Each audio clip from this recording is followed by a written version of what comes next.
Yeah.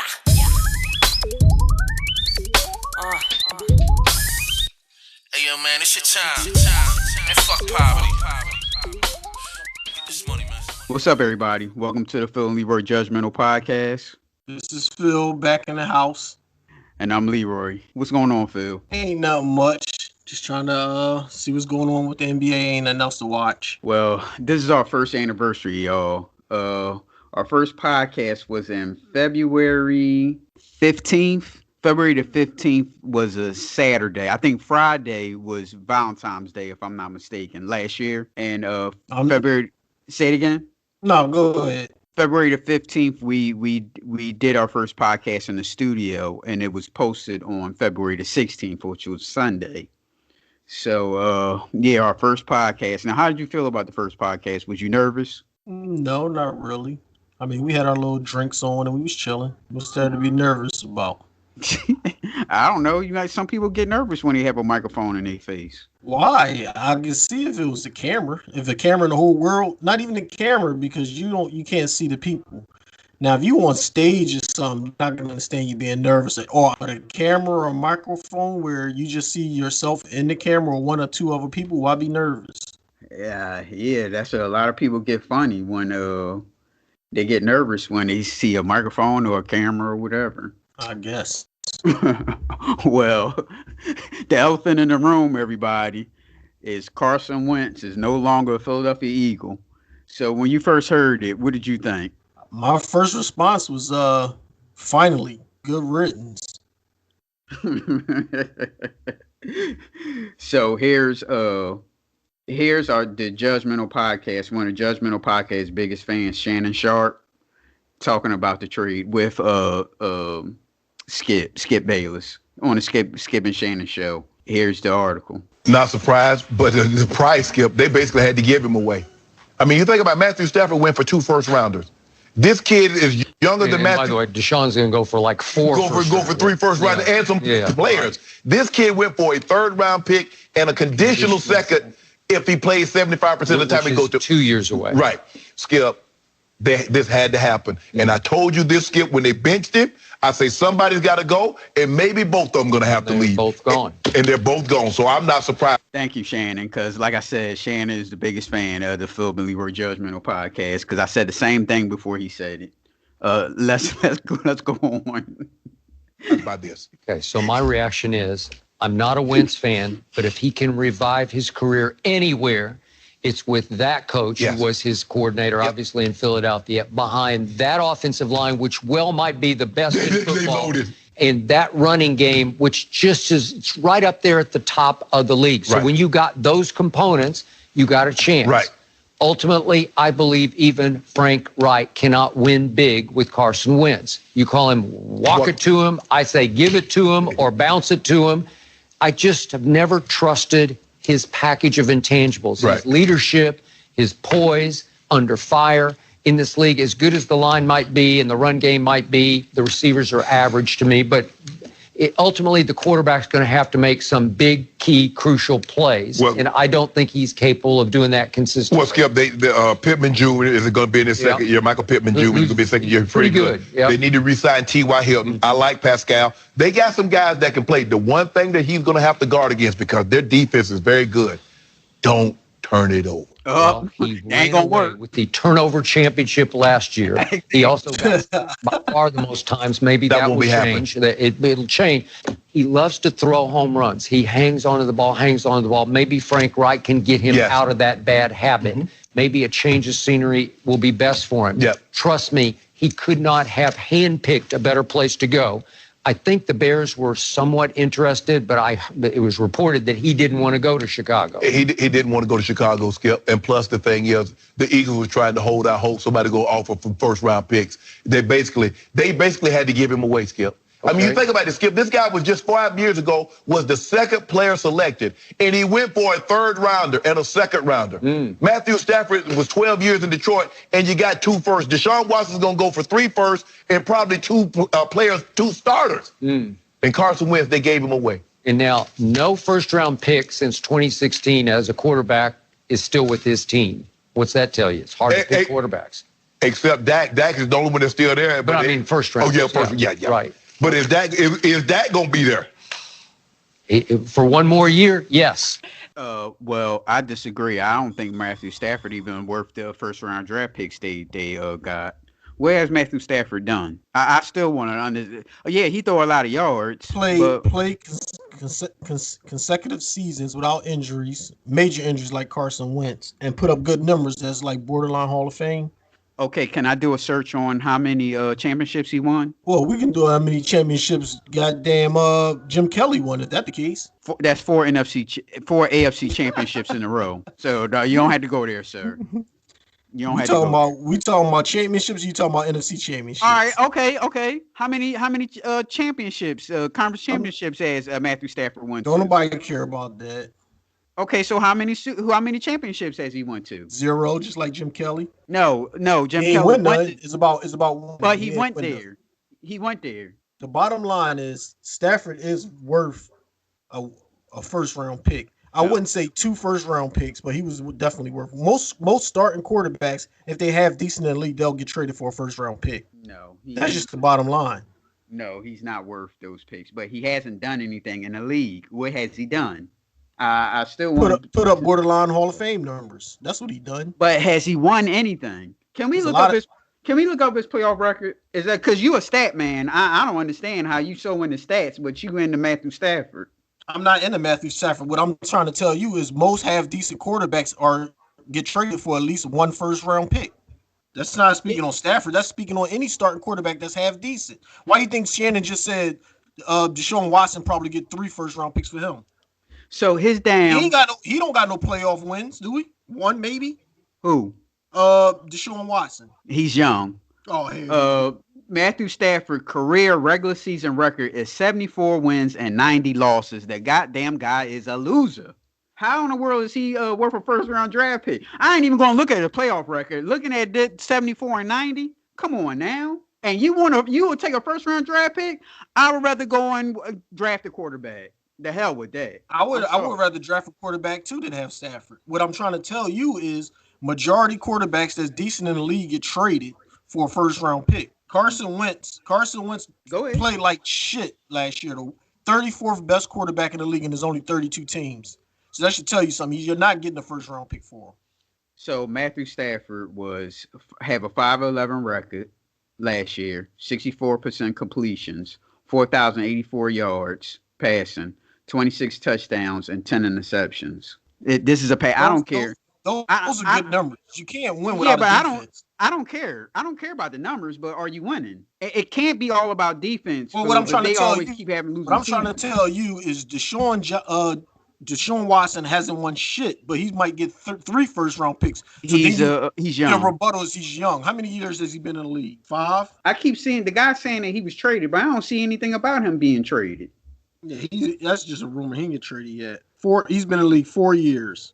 Okay, so he's young, right? 26. That's young. 2 years younger than Carson Wentz. So if that's the case, call Carson Wentz young. And why are he getting the third round? No, Carson Wentz had chances to show improve. And so that Deshaun Watson. And who show improved more? Him or Carson? You know what Deshaun Watson's career record is? 28 wins, 25 losses. So there you go. Well, that's 500. So he all right. Oh my God, that's shitty. He 25 and 25. That's all right. He's a young man in the league. That's shitty. He's a young.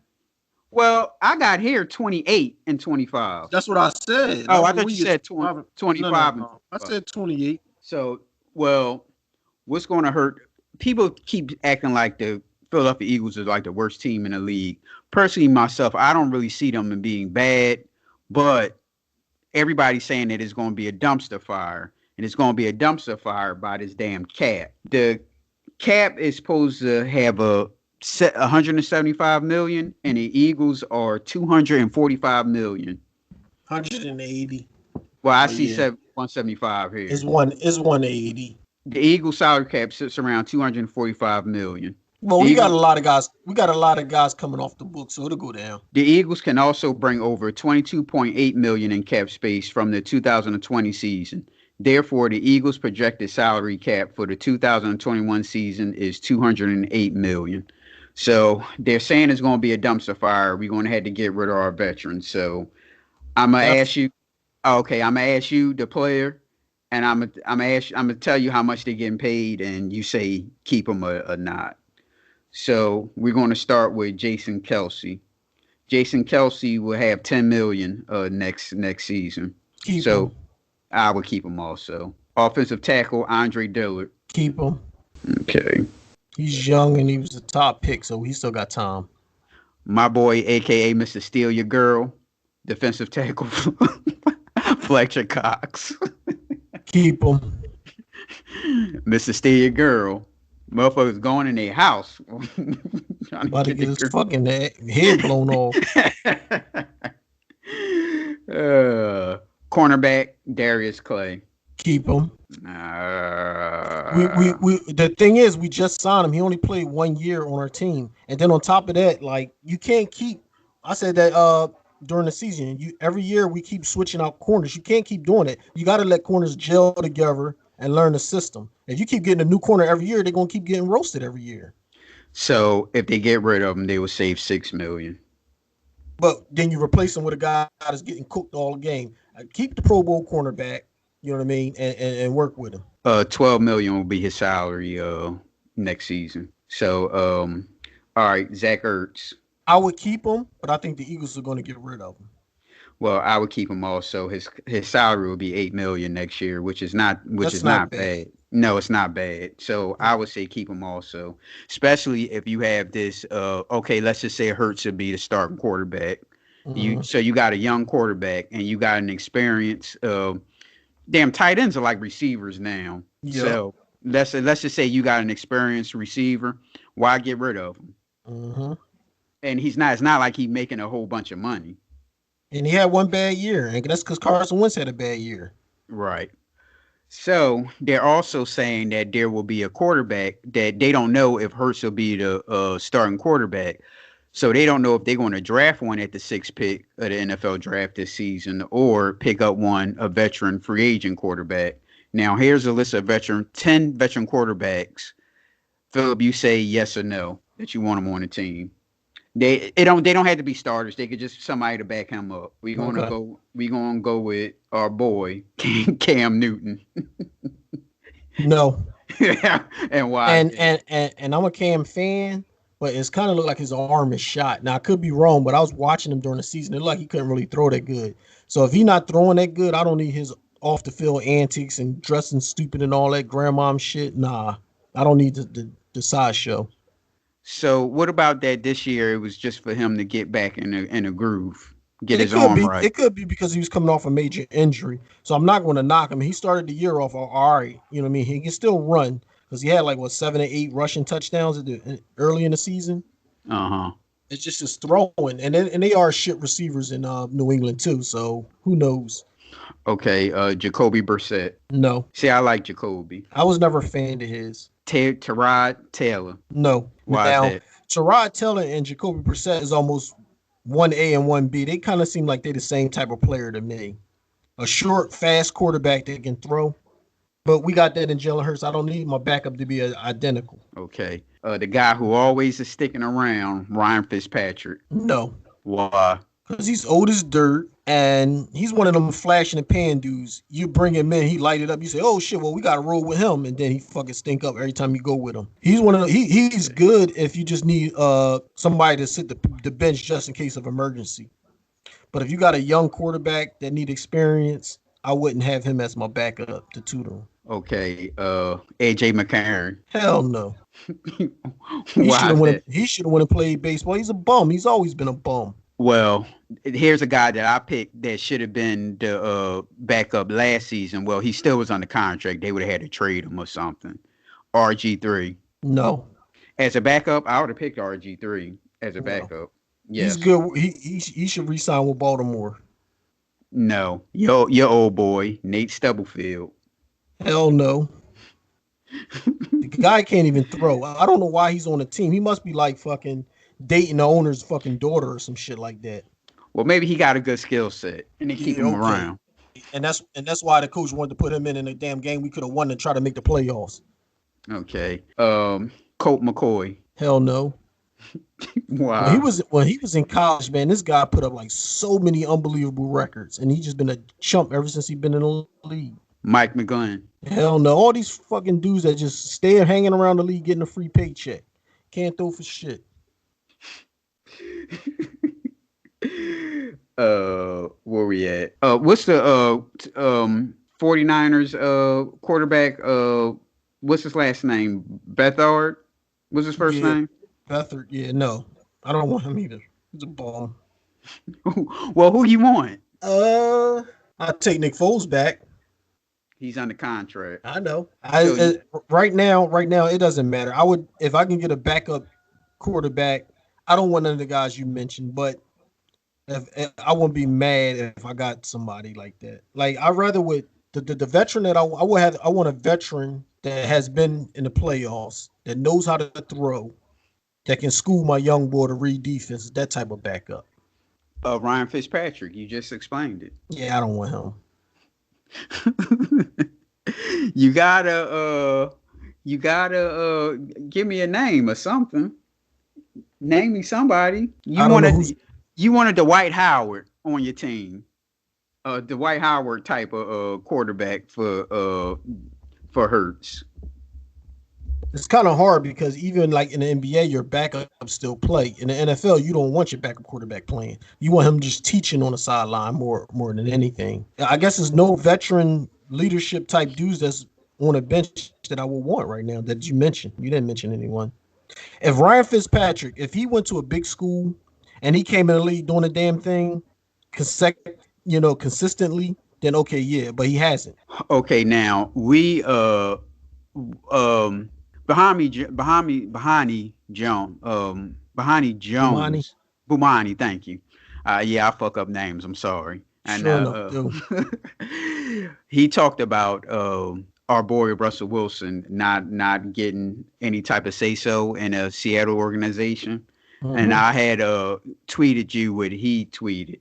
Now here's a video with him on the Dan Patrick show. It's with the interview that Buhani was talking about. How much input should the quarterback have in organizational moves? Veteran quarterback. Yeah, I think it depends on who it is. I think. Well, how about you? How much do you have any say in what Seattle does offensively with free agents or draft picks?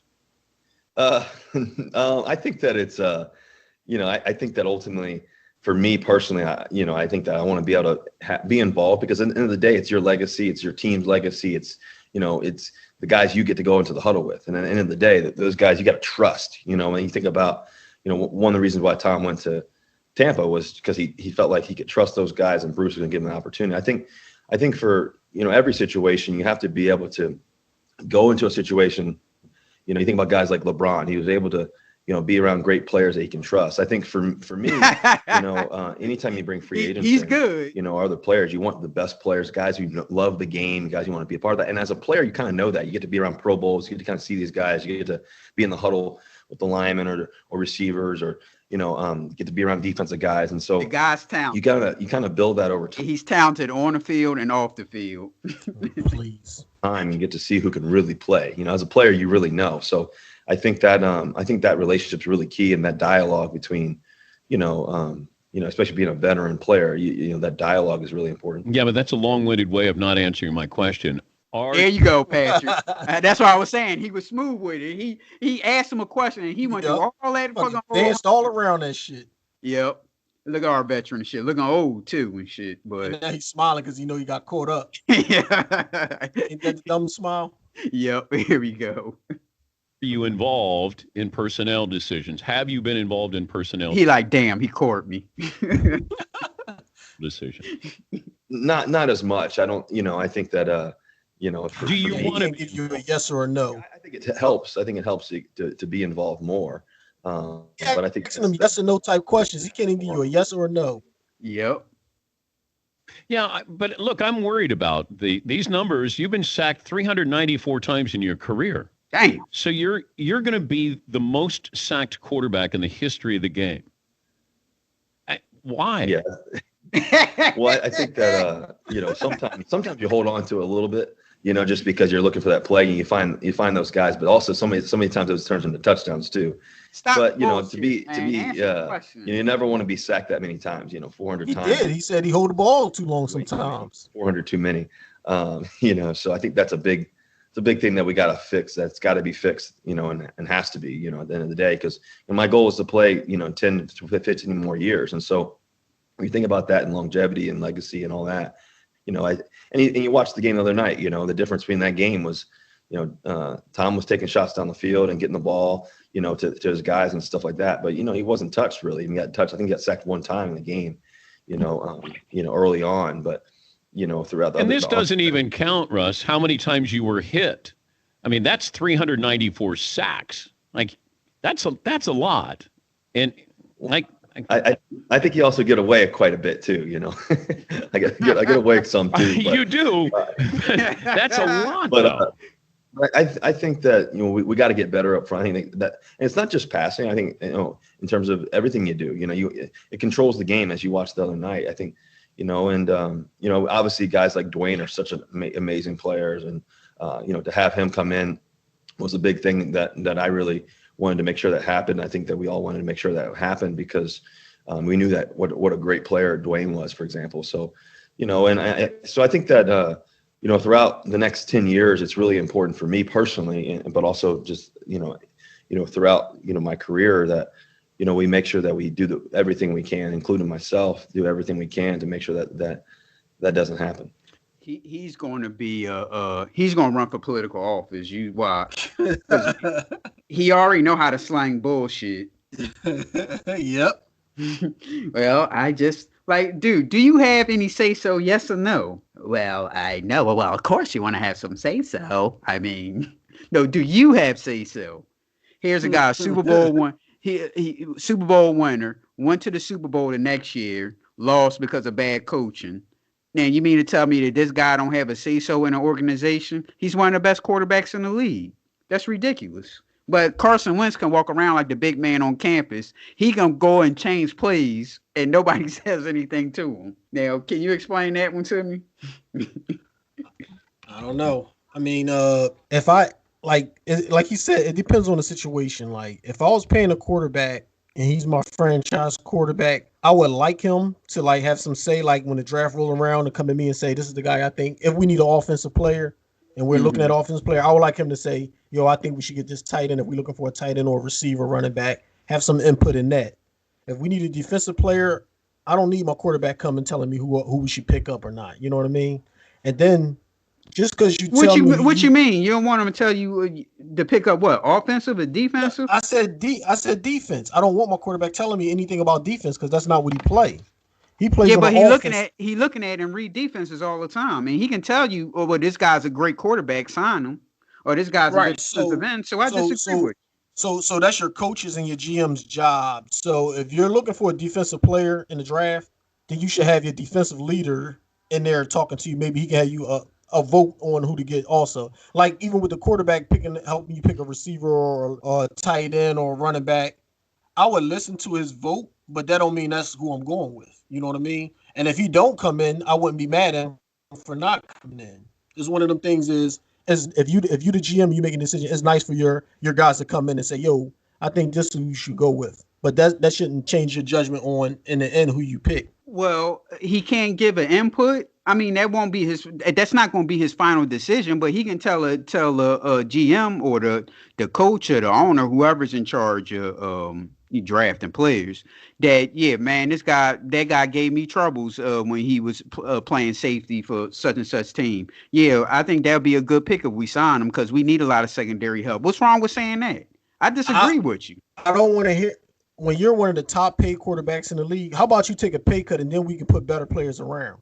If you're one of the top paid players, I don't really need your input. What that have to do with picking up on defense as a free agent? See, now you go on to another direction. We ain't say anything about salary cap or we hurting because if you picking up a top quality free agent, money is involved.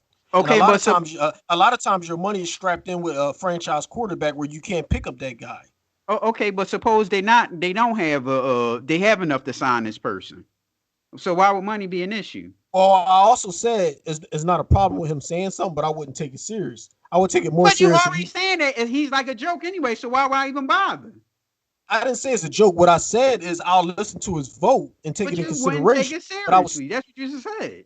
but I'll take it in consideration. But in the end, me and my coaches are still gonna pick. No, man. You said that. So in other words, he's just wasting air. If he tell you, if he told you what I just told you, and you're the GM, it's like he just wasting air. So don't even bother, Let's say if the GM and the defensive coaches and stuff say, let's pick up. I say, give me 5 guys we should pick up to help us in the secondary, and they give me 5 guys, and then Russell come along and give me number 6. I will put him on the list also with our list, and then out of that list, we'll have a vote. So Russell's voice is there, and if you don't have people that want to go with his voice, then that vote don't even matter.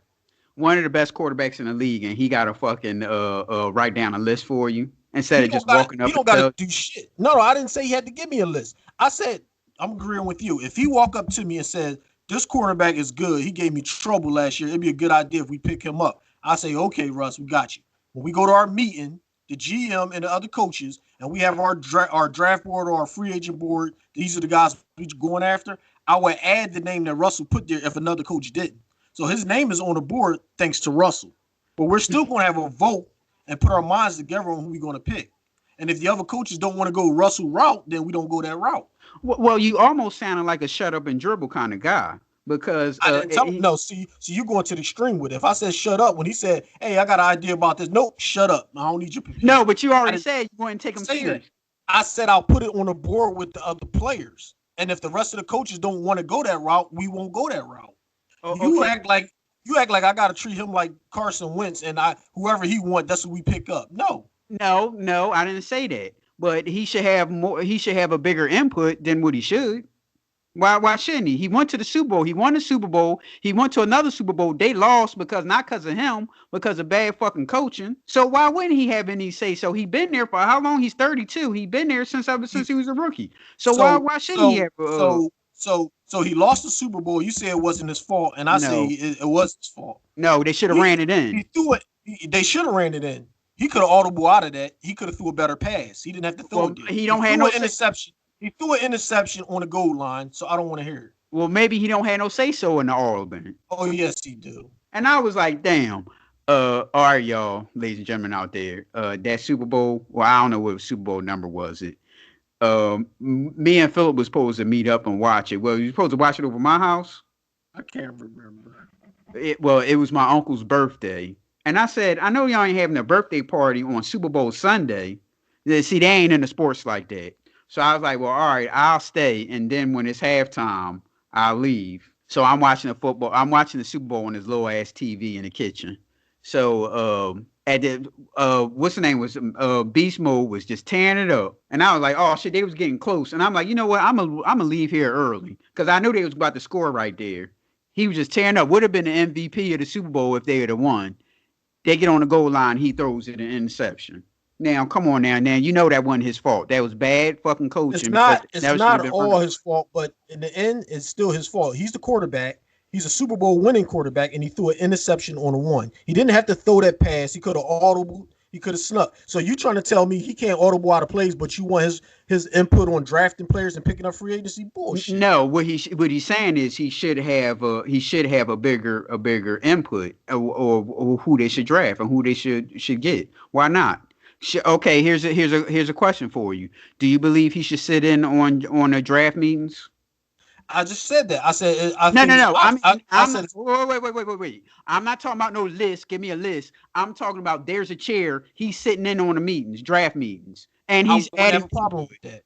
Okay, but I wouldn't have a problem if he wasn't there either.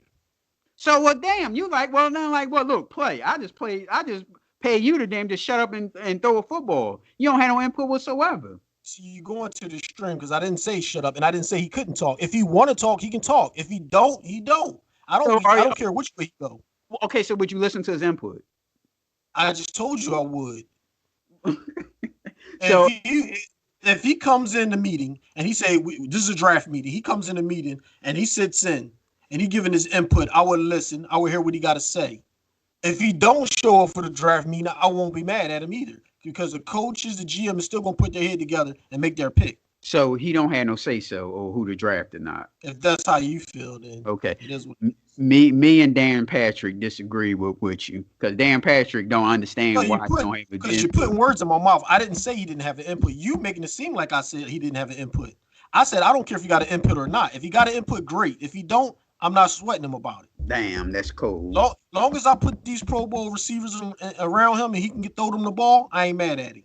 All right, so what about the defense then? Because then you say about the defense. That's my talking about defense. I got defensive coordinator. I got defensive coaches. I got defensive leaders. That's why I depend on the word about the defense. So he's on the field and he's looking at Honey Badger. He's facing against Honey Badger and he likes the way he play. So you mean to tell me that he can't go to them and say, "Damn, man, he's a good he's a safety, right? He ain't a quarterback. He's a safety." Yeah. Okay. Damn, he's a good safety. We need a safety. But he's a good safety, man. I had struggles trying to read what he was trying to do. He should be a good pick for us. So just because they have a defensive coordinator and defensive coaches and personnel, you mean to tell me they can't listen to what he said? I didn't see you making it seem like I said they can't listen. I never said nobody can listen. I said he can speak up and whatever. I didn't say he shouldn't speak up and they shouldn't listen. I didn't say that. What I'm saying is if you're going after one of the top free agents and your quarterback is one of the highest paid, if you're having cap issues, not saying they do, but if they did, I'd be like, yeah, everybody, the fucking whole world knows Honey Badger is one of the best safeties in the league. If you want us to bring him in here, then you need to take a pay cut. God damn. So what about anybody else? No one else can. What I'm saying is you don't need your quarterback to tell you about a good safety in the league because you got scouts, you got coaches, you got the NFL telling you this person is good. So you don't need your quarterback to tell you he's good. The whole world already knows he's good. Good players cost money. Well, first of all, why do he got to take a pay cut? Why can't somebody else take a pay cut? What is he? Fourth, third? Yeah, it don't matter. Yeah, it don't matter. That don't matter. That's why. That's no, why it don't just matter. Ask why. That's my reason. Oh man, you like a you supposed to just throw a ball and that's it. I don't want to write it on the list. That's how you feel. That's how you feel. Well, on the basketball now, Philip was the type of person where we said between you would get rid of Embiid over what's his face? No. See, here we go with this again. Don't put words in my mouth. I said if I have to get rid of one of them, Embiid is going before Ben Simmons. That's what I said. So okay. Well, then, all right. Well, that's okay. All right. Well, you said it. You said it. Okay. So, what you have to say about this now? Because Embiid is at 30 points. Okay. So you hold on. So because he's having a great MVP year, now you're ready to rub it in. But when he was missing time and his stomach was hurting, he got bubble guts and his shits. I didn't hear nothing from you then. So don't talk shit now that he's having an MVP year. Okay. All right. So he's having an MVP year now. What you think about that? Oh, and he also had 50 points on, what was that, Friday? Yeah, he had 50 points on Friday. Go ahead. Now, who? Wait a minute. Before you answer that, now who would you rather get rid of, Ben or Embiid? See, you're twisting words to favor what you're trying to say. It's not who I'd rather get rid of. It's if I have to get rid of one or the other. That's the conversation that you're twisting. You don't have to get rid of none of them, but if you had to, which one would it be? That's what it is. So don't make it seem like who I want to get rid of, and that's not it. It's more to it than it's deeper than that. Okay. I said I don't want to get rid of neither one. I would make them play together. But if I had to get rid of one of them, then I would get rid of Embiid. So if you had to get rid of them today on February the 21st, who would you get rid of? Midway through the season, you don't got to get rid of nobody. Why'd you got rid of it? The trading deadline coming up. The All-Star break is about to happen. But we're first in the East. You don't got to get rid of nobody. Let's say we was trash right now. That's when you got to say this is not working out. We got to do something. If you're first in the East, you don't got to get rid of nobody. Whatever you're doing is working. Okay, now if they were having a trash season, but they both still had the same stats, who would you get rid of, Phil, on February the 21st? Embiid. Okay. No, You you feel wouldn't. better? Embiid. No, you wouldn't. You Why just you saying that. asking me the question if you want to answer for yourself? You just saying because I want you to hear. I want you to say what you really would say, and you would get rid of Ben Simmons. No, I wouldn't. No, okay. He's younger, he's more agile, and he's not injury prone as Embiid is. But what is he doing? He still can he still shoot? Nope. but you But he's turned into one of the best on ball defenders in the league. He's like right there, like in the top 3 for defensive player of the year. So that's what he's doing. Okay, so what's going to happen when it comes to the playoff time and you need him to score? The players are going. The defense is going to play back and make him shoot, and he's not going to shoot. Since they're playing back, he's not going to penetrate the lane. And Embiid is not going to be there for you. He's going to be taking the day off, or he's going to have the shits again. So what's the difference? Embiid was the only one that was playing last season. Oh shit. So do you have any high hopes for the Sixers this season? I think they're gonna it's either the Sixers or the Nets. Even though the Nets don't play defense, they still got 3 MVPs on that team. Well, 2 MVPs on that team. So I think they got a chance because I'm not real high on the Nets yet, but they is getting better. So I think the Sixers can come out the East. And we still don't give Giannis his props. He be dominating the East, but he just can't do shit in the playoffs. Come out the East again, it's gonna be a West Championship again. Yeah, they because everything is about LeBron, but he'll probably be he can be a 2-time MVP. Giannis, I'm talking about 2-time in a row MVP, but who's coming out of the West? He just did, didn't he? No, didn't LeBron win the year before last? He won this year, and that's what I was talking about. 2 times he would win MVP. No, I thought Giannis just won back-to-back MVP. No, I thought Embiid won. LeBron ain't getting no MVP for 19. Hold on, let me check. I think Giannis got back-to-back. Well, a 3-time. They're not going to give him a third, no matter what numbers he put up this year. The reason why, because they gave him, I think they gave him he won back. Okay, you're right. Yeah, you're right. So by them giving him back to back, and he doing the exact same thing both years, getting his ass kicked in the playoffs, getting exposed, they're not gonna give him MVP again. So whatever he do, that's the regular season. Right? It's the regular season, but they look at that stuff and they're not going to give him MVP again. Because if that was the case, fucking what's the name be winning MVP every year? Wilt Chamberlain, but he couldn't do shit in the playoffs. So who's coming out of the West? I like the Lakers again. I think Utah right now is the top seed, but I don't see them holding on to that. Okay. And who else besides the Lakers? Who else in the West can really like kick ass like that? The other teams that can would be like Denver, Utah, but they ain't got nothing for the Lakers. They small ball, but once that defense get on their ass, they don't know what to do. Right. So no Phoenix, huh? Phoenix is good, but they all shooters. You know what I mean? You put D on them, you can shut them down. You got to have somebody that can bang in the paint, draw fouls, somebody who's smashing boards and blocking shots on the other end. You know what I mean? You got to have those type of stoppers. Phoenix got a shooter. Then they added another. So no Utah. They got somebody to bang in the paint. Right, but see, then you look at when it comes to Utah, the only thing I don't like about him, what's the name is good, but he's between a shooting guard and a point guard, Donovan Mitchell. So let's say he's a point guard. He's a point guard that shoot the ball 30 times. Like another Iverson, you can't win like that. Okay. Now, well, we got our bags packed and we're about to go to Cancun. But oh shit, Ted Cruz beat us. Ted Cruz, a senator from Texas who should have been out there helping people on the street, giving people water, giving people food. This motherfucker takes his kids and his wife and goes to Mexico and throws his damn kid under the bus. Here's the article. Well, we are going to begin with Ted Cruz under fire right now. The Texas senator speaking out overnight after facing outrage for taking his family on that vacation to Cancun while millions in his home state are living in those deadly conditions. Trevor Alt is in Houston with the very latest on this story. Good morning, Trevor. Good morning, Cecilia. You know, in this political climate, it's not often you hear citizens from both parties vocally upset with a single politician. But every Texan that I talked to was unhappy with Senator Cruz jetting off for Mexico. And now we are hearing, especially from people who have spent the past few days waiting out in 30 or 40 degree temperatures inside their homes.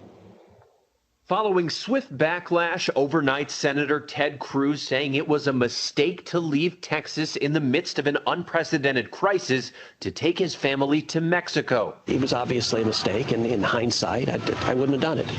I was trying to be dad.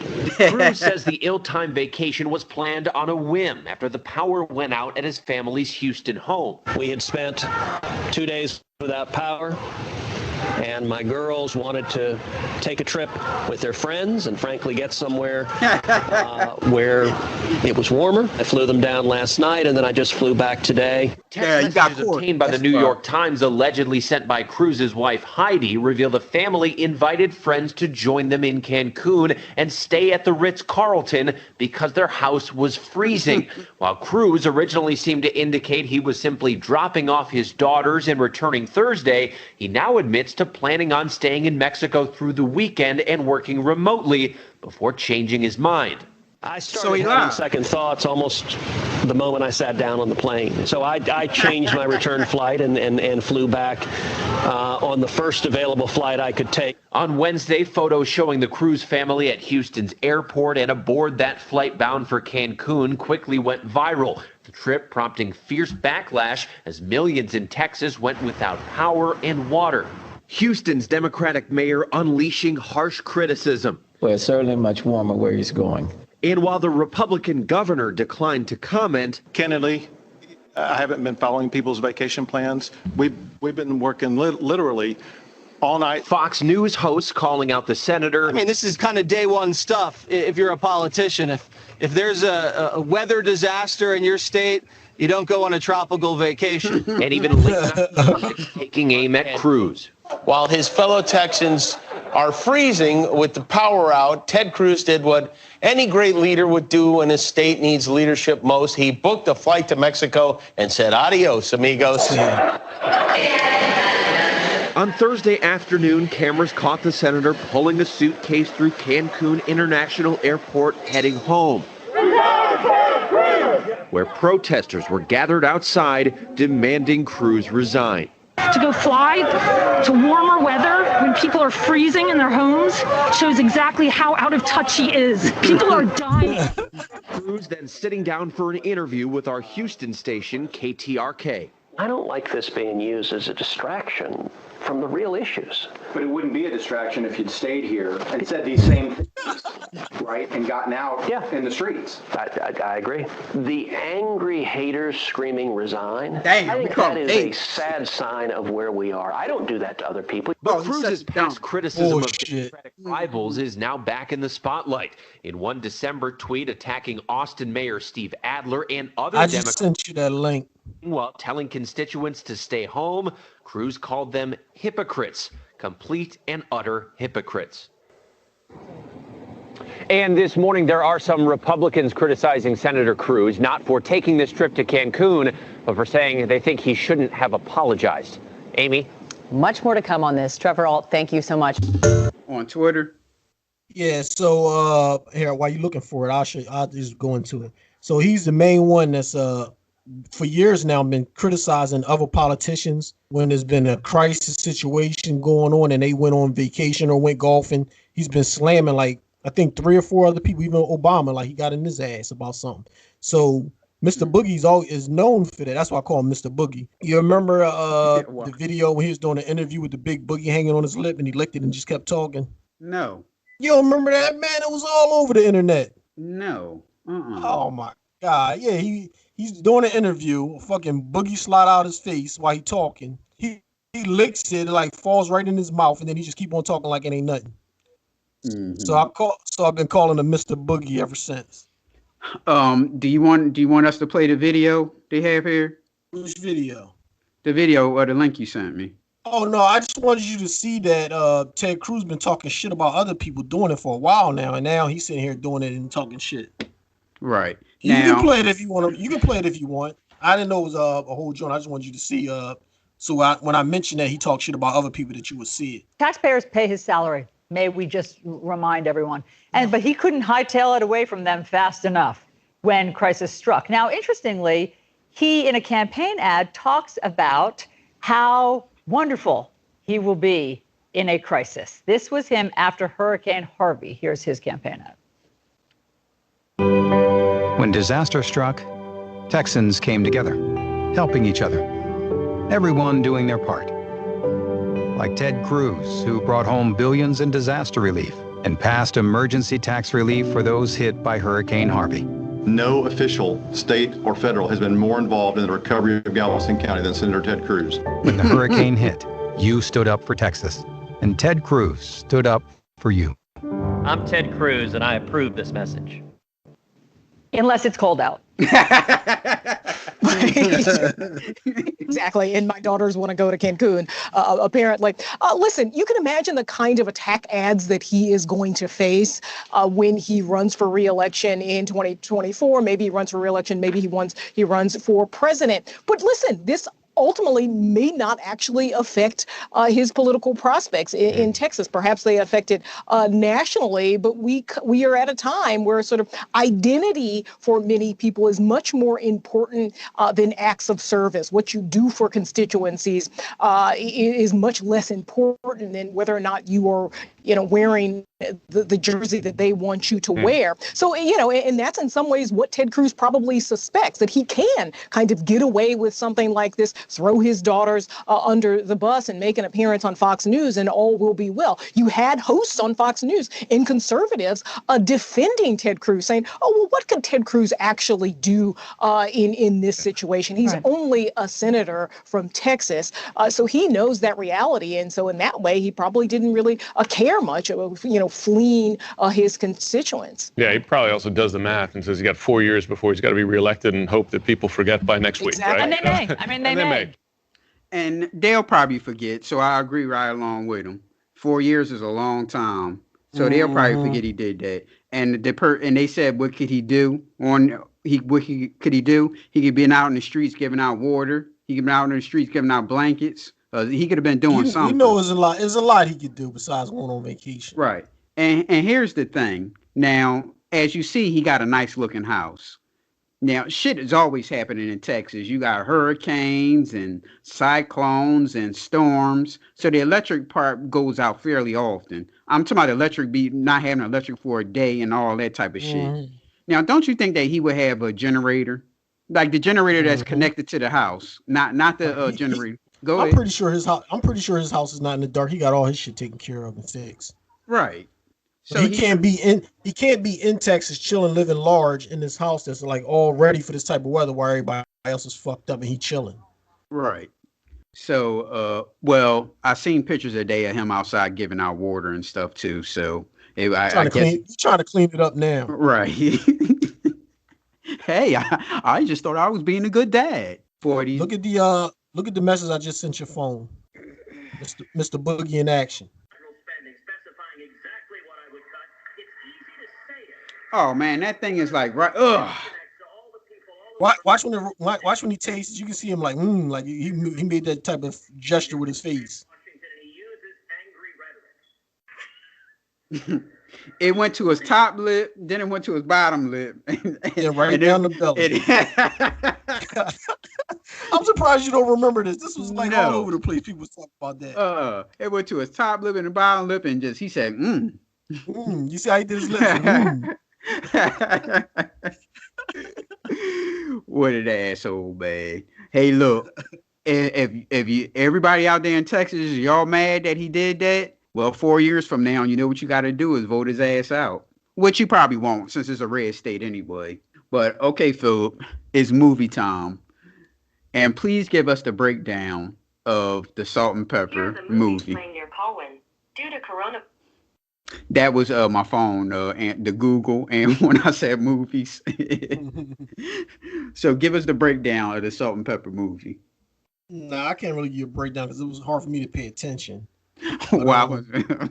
You can give the breakdown and maybe I'll chime in. No, we talked about it last week, but it's your turn. I don't really got much to say about it. It was bullshit. I didn't really enjoy it. I mean, they made a big thing about Trench being abusive, but I didn't really see it. They didn't show anything. You know what I mean? Well, what about you? Ain't talk about the scene where she was so upset that he verbally abused her. She hid in the covers. Yeah, okay. That covers is really going to protect you. Right. And Salt had to talk her out of the covers. Come on, Pepper, get out them damn covers. I don't want to. They're not talking, but they still going to do a award show together and then patch it up. Like, really, how can you even, if you wasn't feeling nobody and really fucking with it no more, you should have just turned down the show. Or your money hurt. You just got to do this to get some money or something. I don't know. Right. And remember that time, well, when it came out that Tretch was abusing Pepper. Remember that time we saw him at the old school concert and Naughty by Nature. I think Salt and Pepper was the headline. So Naughty by Nature had came on before them, and Pepper had got on stage with Salt and Pepper. What was they singing? Waterman. Mm-hmm. And we looked at each other, was like, well, ain't he supposed to be abusive? What are they doing on stage with each other? You don't remember that, they played I remember they played the victim when they can benefit them. You know what I mean? But he came on there and was like, he never was abusive to her. But like you said, she's from the Island Blood, Jamaican or whatever. They're not gonna sit back and just let you curse them out, talk shit to them, beat them up, and they don't do nothing. Oh hell no! You slap one of them faces. And I'm sorry, I didn't mean to do it. And go to bed. You're gonna wake up in the morning. There's gonna be a damn machete in your chest.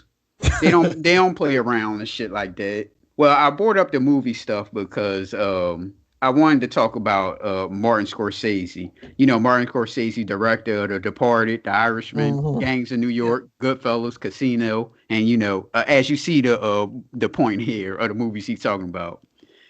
And the March 2001 edition of Harper's Magazine, he said, quote, "The art of cinema is being semantically devaluated, sidelined, demeaned, and reduced to its lowest common denominator due to naming of the films as content." Well, of course, you know who he's referring to. He doesn't like Marvel superhero movies. Yeah. So my question to you is, do we forget movies of Predator, Terminator, and Rambo? Isn't that fucking content movies?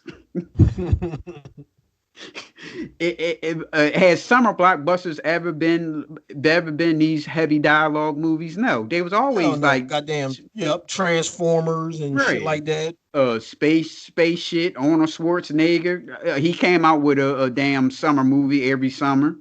The thing is, he's jealous because Marvel movies are making more of a splash in Hollywood than his movies. So he's putting more time and effort into his movies. And then a comic book movie got blowout fucking people going to the theaters, breaking records and stuff. And he's getting mad about that on some jealousy shit. Right. So, and then I see people on Twitter. I brought this up because I saw people on Twitter talking about, yeah, he right. Yeah, he right about that. But I'm like, isn't Star Wars a fucking content movie? What is Star Wars? They made Star Wars movies and they sold products to children. Isn't that content? I think I still got Star Wars bed sheets in my basement from when I had when I was a little kid. Oh, I had all type of Star Wars toys and ships and all that stuff. That's fucking content. So what is he talking about?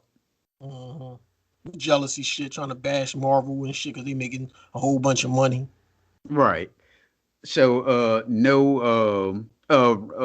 goddamn, we forgot about Rocky. Shit, Rocky 5, Rocky 6, and all type of shit. That's content. So you didn't watch the Wendy Williams movie, right? No, I didn't watch it. Okay, what was the last movie you watched? Oh, I just seen the Judas. And what you think of that one? Yeah, no spoilers because I didn't watch it yet. So what you think about that? I thought it could have been better. Mm-hmm. I thought it should have been like more in detailed and a deeper type storyline script. I mean, on a scale of 1 to 10, knowing you didn't see it, and let's say 5 being average, I would give it probably like 6. Okay, so it's not hyped up as everybody claim it is. Then I think your boy Lakeith, I think he did a good job, but there's a lot of bullshit in the movie. I'm like, did that really happen? You know what I mean? I'll let you watch it before like we'll discuss it again. Okay, so what else you watched? I really just been watching like TV shows. Not really. Right now, there's really no movies out. Oh, I watched that was a little while ago, maybe like a month or 2 ago. What is it called? The one with Russell Crowe and he and Road Rage. Oh, okay, I know what you're talking about, but I didn't see it. How was that? I like that movie. I give that a good 7.5. Okay. Because it was more realistic. I mean, even though he was doing some over the top shit, you got to watch out what you say to people. This mom with her kids and she going cut the dude off, then lean on a horn instead of tapping the horn when he got all this shit. Like, you don't know what people going through. So when the light turned green, he all up in his thoughts and he didn't go. And instead of like, the light tapped to like, yo, let's go. She leaned on a horn, cursed him out. I think she gave him the finger. So then the movie is about him fucking harassing her. You know what I mean? But it's like this real because you don't know what people going through and who you fucking with. He could be a mass murderer and you just gave him the finger. You know what I mean? Well, it sounds kind of realistic. I see why you liked it. Ladies and gentlemen, everybody, Philip is a food critic and a movie critic. That's why I'm asking him about this stuff. He's good on food and he's good on movies. My father had called me and asked me where was a good spot to get some pizza. I said, I don't know. You should have called Philip and asked him. Anytime you mention him food around here, call and ask him. Because he said every time he get pizza, he said it's either is not enough tomato sauce or it's too much tomato sauce where it's soggy. And he said he liked a little even balance. And he said, well, do I got to ask for extra sauce? I said, I don't know. Anytime you come about food, you got to ask Philip about it because I don't know anything about food around here. Now, you've been living around here longer than all of us, but you don't know about food. Now, I'm sorry, you eating trees and shit. Okay, now the only time I get pizza is from Queen of Pizzas or Pizza Hut, since there ain't no damn Pizza Hut no more. See, I always like Pizza Hut because I like their crust. Yeah, I like the crust too. And since there ain't no damn Pizza Hut around here no more, I don't know what happened.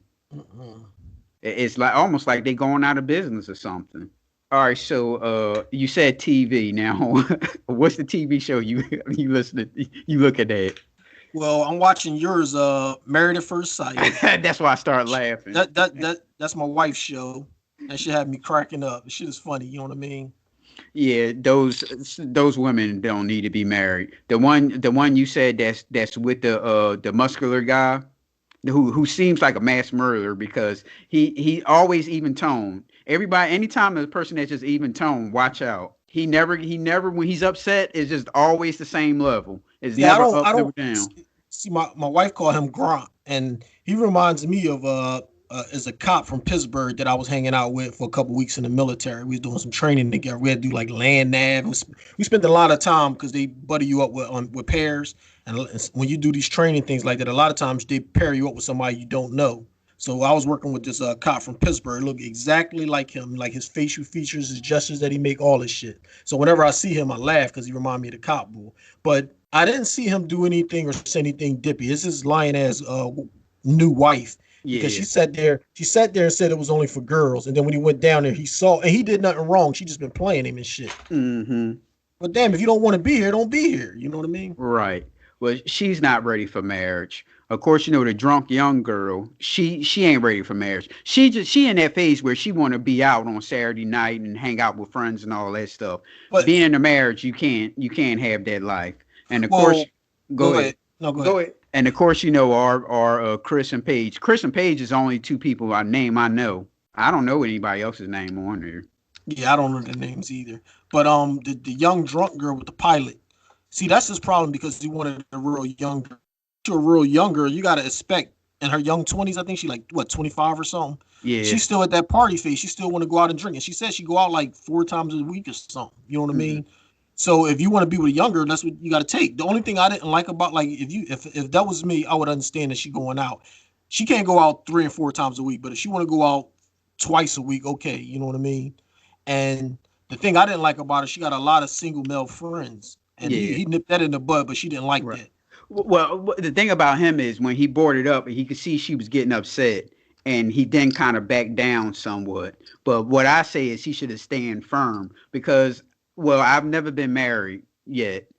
And, well, Philip is married, so he can have a lot of input than what I can. But I don't know what in the world does a married woman have to talk about with her I guess these guys are single. Were single male friends. What do they have in common? What do they have to talk about? If you have something to talk about, you should be talking to your husband, not them. I agree. So when and you see how when she was telling the other girl and they couldn't believe that he said that, like, oh, what? Well, men and women would never see eye to eye on that topic because even I talked to two of my coworkers about it. Me and my wife talked about it, and then even my wife was like, "Well, what if it was a gay guy?" And I was like, "No, I don't want my wife to have a gay best friend. You know, that's a dude." But the thing is, if my wife told me like I got a gay best friend and she tell me what they would talk about and I can understand it, I'm like, okay, I give you that. But my question is, what do you have to talk about? What do y'all have to talk about that you should be talking to your husband about? See, my thing with a female having a lot of single male guy friends, and let's say, first off, a guy is trying to find a girl that he can sleep with or get in a relationship with or something like that. So why would a single guy hanging around you knowing you're married? He could be spending this time with a girl that he can possibly go somewhere with. You know what I mean? Right. Well, you know somebody we know, and I think you would know who we talking about if I tell you the story. Uh, she has a best friend, a male best friend, but they've been knowing each other ever since they was kids, neighborhood friends, like grew up with each other, spending out over each other's house and all that shit. So she was married, and so she will always go to the best friend, telling her problems about what her husband was doing or what he ain't doing and all that stuff. So Recipe for disaster. so the friend, he already got these notions about the husband, so he didn't like him because every time she mentioned him, it's always something negative. So of course he ain't gonna like him. Yeah. He thinks that he's just such a terror. I said, yeah, because that's what you tell him. You tell him everything something negative about him. So what I can't understand, what do women have to talk to a male friend about? And she's married. Yeah. And I'm telling you, that page, if they stay together, that page is going to get pregnant because ain't no way in hell that they're married and he's going to be taking care of a little baby. Oh no, she's going to get pregnant. Watch. But see that guy, he say just enough to piss her off and upset her, and then he pulled back and try to make it seem like, but I'm with you and I'm trying to make this work. But you just contradicted yourself from what you said before. You said you and your ex was having conversations about possibly getting back together, and y'all got a kid on the way. Why would you tell your wife? Like, why are you even on the show? And why is she putting up with all of this? Yeah, because she said God gonna get her through this situation. She's gonna be a single mom with his baby. You watch. Yep, she's gonna definitely get pregnant because ain't nowhere in the world they newly married. He's not gonna be taking care of a baby like that. They're gonna be taking care of a kid of their own. She's gonna get pregnant if they stay together. She's gonna get pregnant. And then like those girls, okay, I can understand that they hate him. Just like what the Russell Wilson dude said to his girl. Like, you can't help somebody if they can't help themselves. Y'all arguing with the guy, y'all getting an heated argument with the guy, and she's sitting there like ain't saying nothing. So she don't give a shit. Why should you? And he told her that and she got all upset. And like he said, you have to watch pretty much what you just said about the Russell Crowe movie. You have to watch what you say to people. You have to watch what you say. You can't say just anything that's on off the top of your head to people because you don't know how they're going to react. And what he's trying to tell her that because he's trying to tell her that if she say something to him and he react all hollering and getting in her face, then he's going to have to step in. And he don't really want to have those problems getting in a conversation like that with somebody. That's what he was trying to tell her.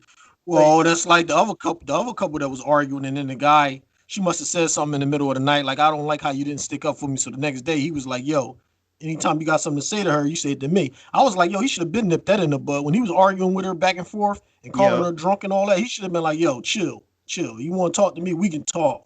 But you ain't going to keep talking to her like that. You know what I mean? And he should have calmed this girl down and had her chill. But to let them argue back and forth, like, what is he doing arguing with her like that? Right. Well, I guess, in this day and age, you can't you can't do that to women because, they have their opinion, they have their minds and stuff. So, Well, all right, Philip. So another show that I know you watched. Did you watch Queen Latifah in The Equalizer? No. And why is that? I just forgot about it. I mean, I didn't have it as a to-do list or let me watch this show. But I forgot that it came on. And then I just forgot that it was an actual show. All right. Can you put it on your list? Probably not. Why not? Is she like an action hero cop? No. Do you remember the TV show Person of Interest? Yeah.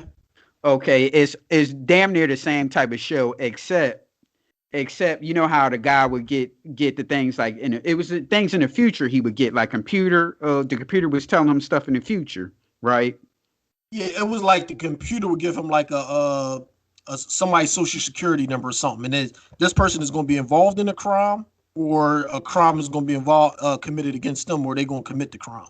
So then they try to find that person and like fix it, stop it before it happened.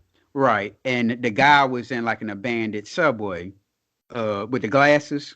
Yeah. Okay, so the guy in Person of Interest, the guy was in a subway giving the hero, telling the hero, what to do. What Philip just explained. So we on this show, we also have a guy with glasses and a command station, pretty much doing the same thing. He's like a computer guy. So they got a computer guy now. Taji Henson was like she was a cop on Person of Interest, and she would help him out with solving the crimes and all that type of shit. So we also have a sidekick on the show also. The only thing that's different is Queen Latifah has a daughter and an aunt. That's the only thing different with the show. So it's pretty much the same show. So I don't think it's not bad at all. And no, she's not. What you mean, like flying in the air and drop kicking and punching? No. I'm not talking about like superhero flying, but I mean like how my man on a Person of Interest, how he would fight. He was like a action type of dude, like not just talking and pulling the gun out. He would actually fight. Was she doing that? I like to see her get her big ass leg up and kick somebody. Like, come on now. No, she's not throwing kicks, but she threw a punch and all that type of stuff. Her big ass leg. Damn, y'all cold. It's a damn TV show, Phil. Just like Person of Interest, that's a TV show. What the hell? But the guy was like fucking ex fucking soldier. He was like fucking she's an ex or something like that. She's a special forces also. That's what I'm saying. It's like the same show. Yeah, she's like they never really gave a background, a military background, but it's another guy on there. What's his name? Is it Christopher North? The dude that used to be on the love interest on what's that? What's the show with Sex in the City? I never watched that. Oh, okay. Well, he used to be on Law and Order too. That's the only places I know he was on. She's like a higher ranked military person also, and they all work together. So the military people found out that she was doing shit on the side. Mm-hmm. And they want her to work with them also. So that's how she's like a number one draft pick pretty much. Mm-hmm. So you don't believe that neither, huh? No. It's a TV show, sir. That's all right. so you gonna watch it for us? Probably not. God damn. I got enough stuff on my plate I can watch. All right. What's on your plate then? I just started watching season 2 of Bear Grylls. Okay, because of Kevin Samuels. Yeah, because he was the one I'm watching is like he said is 2 islands, one island with 14 women, and they got to survive for I think 6 to 8 weeks, and then there's another island with all 14 men, and they trying to survive for 6 to 8 weeks. So is the women helpless?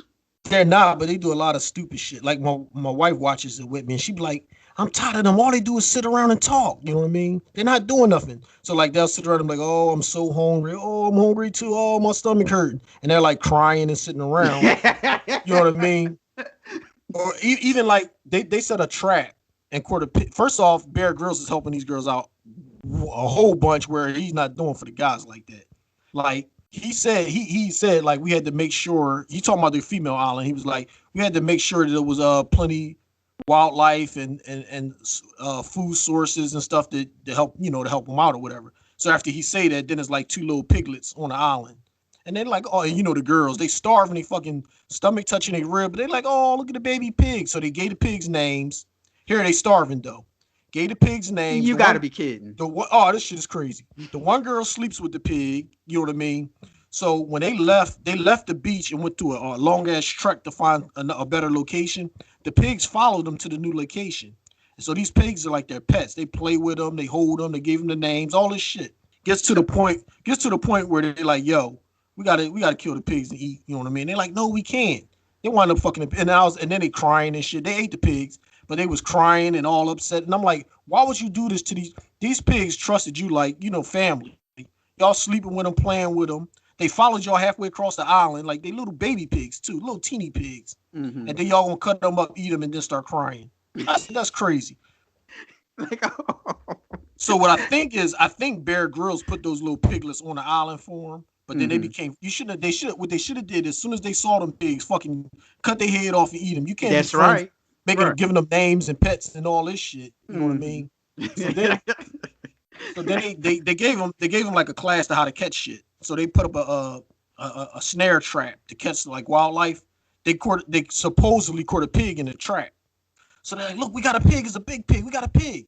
So they're looking at it like, all right, so we need to go back to the camp and tell the girls that we got a pig so we can get some more help. You know what I mean? I'm like, yo, they need to go over there and kill that fucking pig right now. They don't know if that pig gonna still be in the trap when they get back. Right. They go tell the girls. Then they come back. They don't know how to tackle this pig and go about it. So they go over to all willy-nilly and the pig gets free. And they crying, upset, and hungry again. You know what I mean?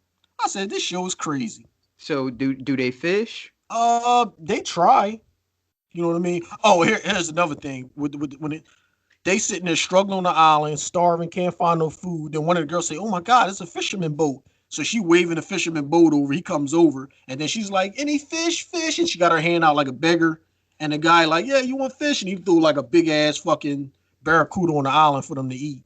I said, "Get the fuck out of here!" Like, well, then that's cheating. That's what I said. I said, that's bullshit. I said, that must have been the staff again helping them out. First, they gave them the piglets. Then they gave them this one. And then another pig that they got, they're walking through the woods and they're like, look, oh my God, look, it's a pig. He's asleep. The fucking pig is laying on the ground. I believe the fucking pig had got like drugged or tranquilizer and just placed in front of them so they can have something to eat. Because ain't no pig going to just be asleep like that. And if you look at the pig like kind of look at him and shit, then close his eyes again. I'm like, get the fuck out of here. So they wind up jumping on the pig and they got the pig to eat. I said, oh man, they helping these girls out a lot. All right, so who's cleaning and cooking this pig? Oh, they gut them and all that shit. But they're fucking idiots because there's one girl that's a vegetarian, but they got like these two 5-gallon metal containers that the show gave them from the jump. They gave the guys two too. Well, with the pig, they didn't cook all the pig, but they cut it up. So the one girl, what she did was she filtered water. She uses one container to filter the water, and then she boiled that, and then she go get more water with the other container. So the girls was like, we got a lot of meat here. Let's use one of the containers to put meat into, and then we can bury it in the ground. It'll stay fresh, and we can eat it. And she like, no, that's a bad idea. Like, we use both containers so we can always have water. They're like, no. So she got all pissed off because she pretty much got outvoted. So when they put the container in the ground with the meat in it, the next day they thinking they got like all this fucking ham to come back to. They're like, oh, it's wretched. So here they fucking they take it out of container. It stinks, but they like, fuck it, it's not that bad. It's only one day or something. They cook it. These girls are like fucked up. They like sick. They like shit in their pants, running. Talking about, I couldn't make it. I gotta wash my underwear out because there's shit all in there. I'm like, oh my God, you gotta be kidding me. So now the one girl that was a vegetarian, that was a good idea. Exactly. Go ahead. So now they like, we got to get rid of the rest of this meat. So they threw the meat out and a container with the rest of the meat in it. They was like, even though this was our container that we boil water and purify water, and we got to get rid of it because it stink. So they throw that in the swamp too. And now the other girl's pissed off because she's like, I told you not to do that. Now we don't have enough water. So now they all dehydrated, about to die. And they pissed off.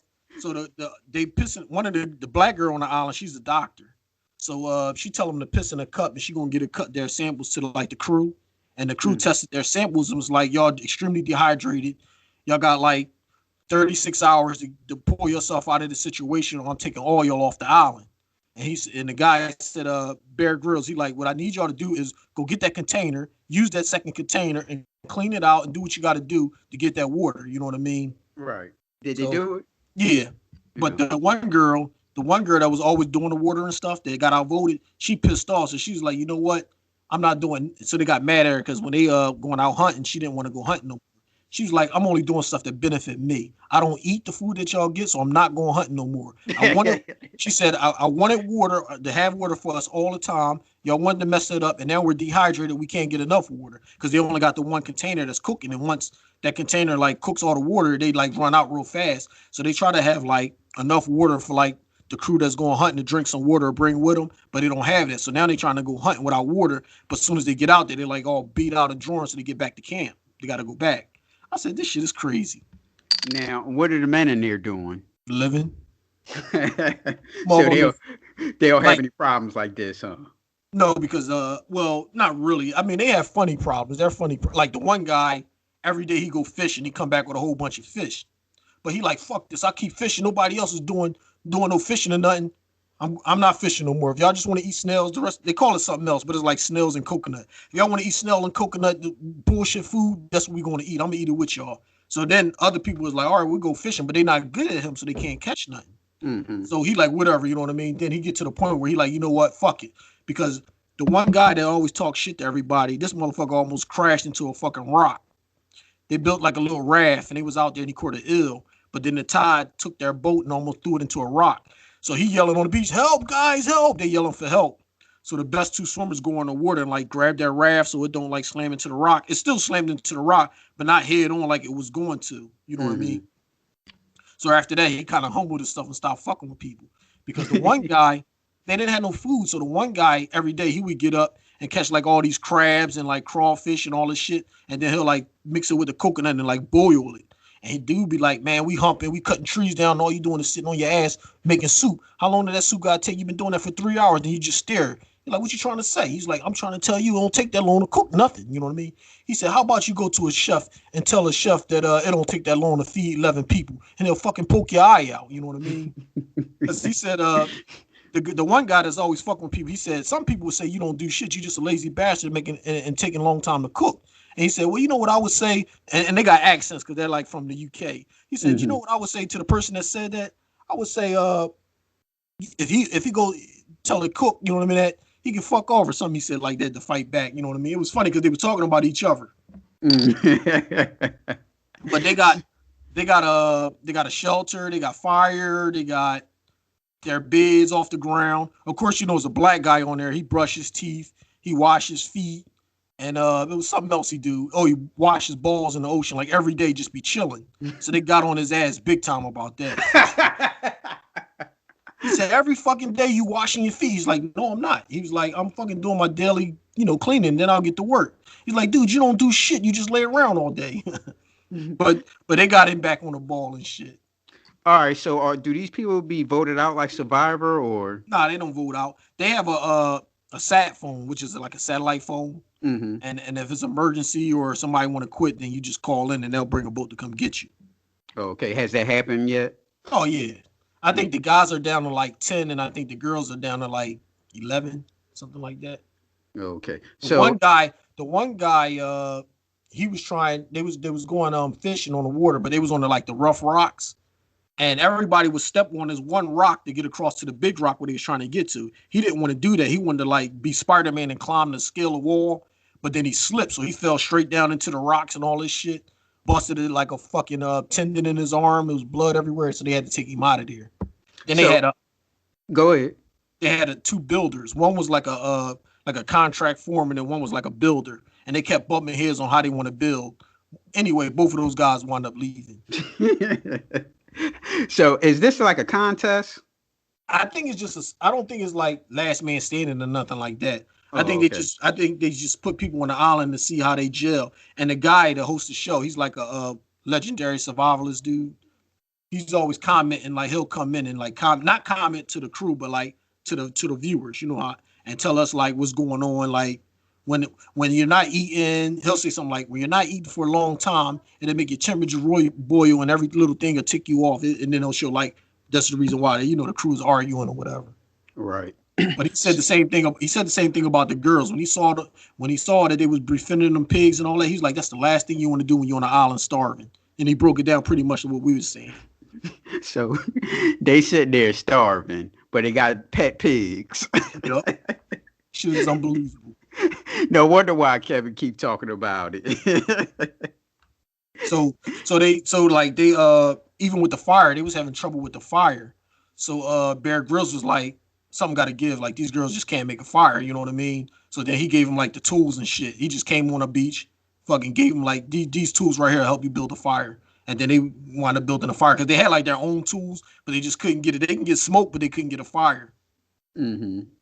So like you said, that's why he be talking about it and shit. Right. Now this is on Hulu, right?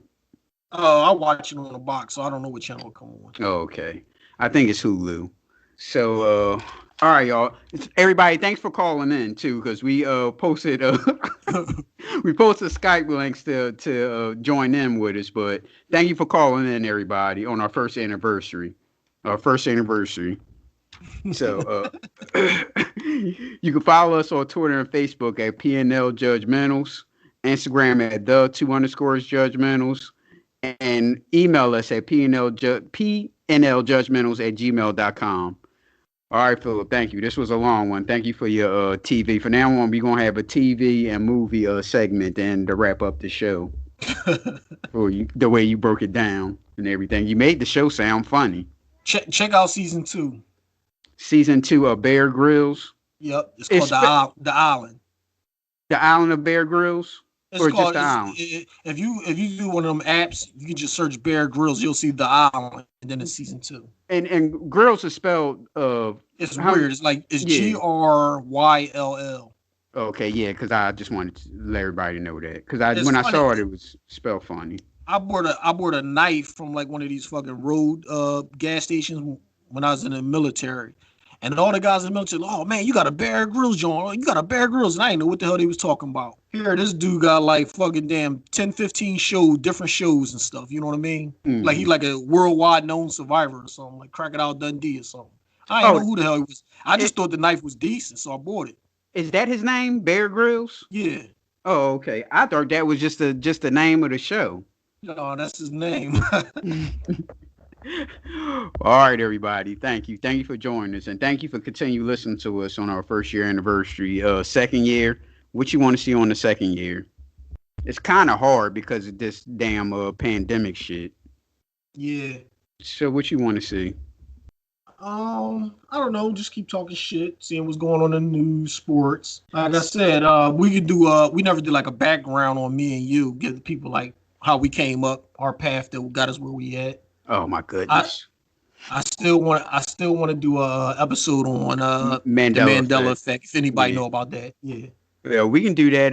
We can do that next week.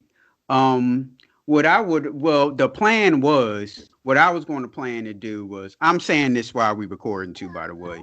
I was thinking that the beginning of the year, all this shit would be over with, and we would interview Stacey again. And you know how Lil Wayne do the music videos, get with the girl to film it, and I can post it on our YouTube. That was my plan, but that's all fucked up. What's the name? People I want to interview. I want to interview Wayne, Auto Body Shop Wayne.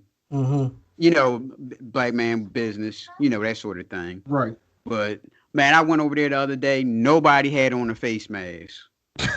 not a single. I'm the only one that was sitting. It was me, and he got a car, and he was getting somebody to put a windshield in. So he didn't work there. You know, he was just there fixing the car or whatever. Me and him was the only two people that had on face masks.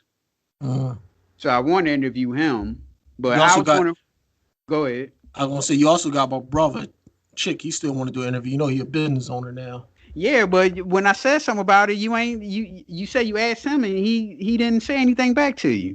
No, he said whenever. That's all he says, whenever. He don't give me like a time or date, but then he go to casino and be at the casino all night and then sleep in all day the next day when he ain't got to work. So you got to give him a set plan this time and do it like that. But he's not hip to all this Skype and all this stuff, so you probably need to do him in person too. All right, so yeah, we did one personally, and that almost turned out to be a disaster. So what's that? Yeah. We never even talked about that. No, we talked about it some other time. Every time I wanted to bring it up, you always said no. It was still early, and people still fucked up. All right, so Chick, I say Chick Wayne, Auto Body Wayne, Stacy again. I wouldn't mind doing Cousin Danny again at his spot because I didn't really like that interview because we was like on that time clock because he came in late. He came in late on that time clock. Well, that's on him being late. Yeah. Yeah, but they guess. I mean, we not paying them, so it ain't like I can't really be hard on them. No, even if you're a guest, you still should be on time. Well, you right. If the time ain't right, then push it back if you need more time to get there. But you shouldn't say, okay, this is the time, and then still can't make it on time. Right, you right. All right, Cousin Danny again. Who else? Oh, we still ain't never do the we gotta write down our the strip club stories. or the bar hopping stories. Oh, Wimple said he wanted to be on that when we bring that back in. What you told him? Oh no, we said it to him when we was there. Yeah. We said it to him when we was there. Yeah, that'll be funny too, but we gotta plan this out right. Mm-hmm. What else? We forgot Lewis. Lewis wanted to do one, yeah. Yep. And Spirit, he asked when we was gonna come back and do another one. So you got options out there. Yeah. So the thing that's messing us up that I haven't guessed on there is this damn pandemic shit. Mm-hmm. And like you said, everybody ain't into Skyping and all that type of stuff, but we'll get it. We'll get it right. We'll get it right. Well, all right, y'all. Thanks for listening. All right, man. Peace out. All right. Hey, yo, man, it's your time. Man, fuck poverty. Get this money, man.